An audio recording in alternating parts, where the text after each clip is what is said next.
pleasure to be here, although I do feel a little bit like Admiral Stockdale. Who am I and why am I here?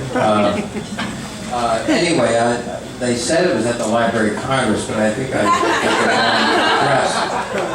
the wrong address. Anyway, seriously, I think I didn't have enough alcohol, clearly. I seriously have done a book called 935 Lies, The Future of Truth and the Decline of Americans' Moral Integrity, and I actually, being probably attentive, actually with a team of researchers, we added up and tracked all of the misrepresentations over the last half century by the U.S. government and by corporations, and interviewed scores of people.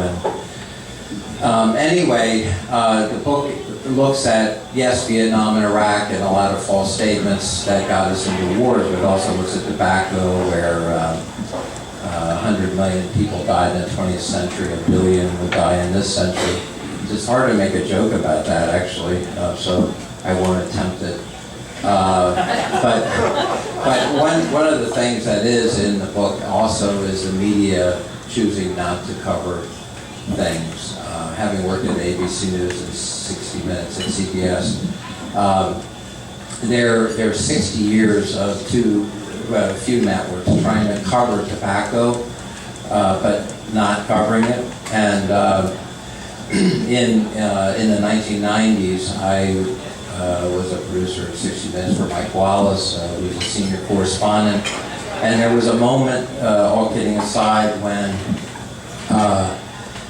we were interviewing tobacco industry executives, because we had 87 law firms that were keeping the tobacco industry from losing lawsuits. They actually never lost a single lawsuit from a smoker in the last 60 years by hiring the best law firms.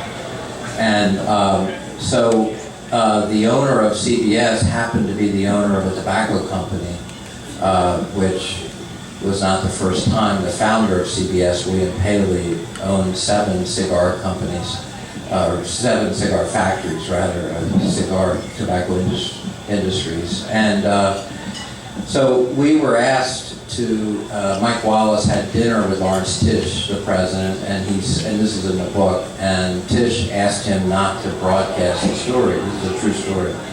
And Mike told us later, that the co-producer Rich Bonin and I, that he told him to go to hell. And I believe he did tell him that.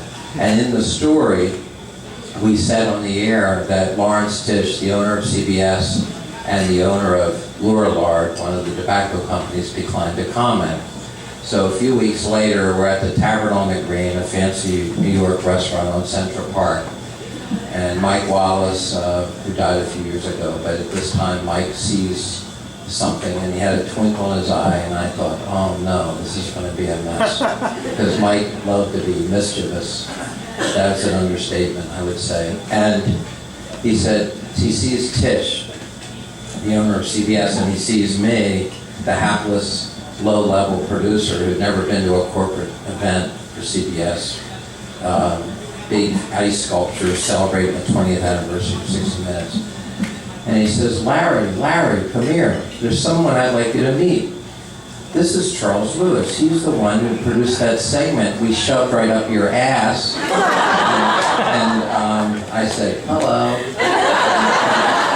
Tisch said hello. We both were blushing. So it was not a good moment, but it was. I definitely remember that moment. Seriously, the book is actually not a laughing matter. I'd like to tell you there's lots of jokes in there.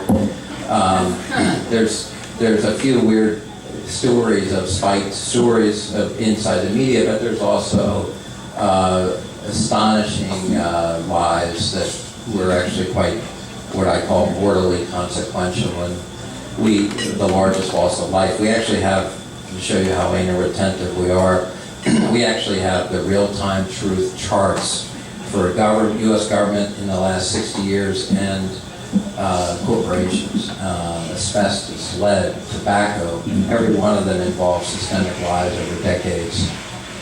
and the loss of significant numbers of people's lives.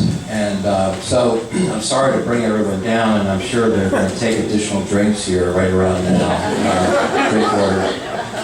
But I try to look at the future of truth.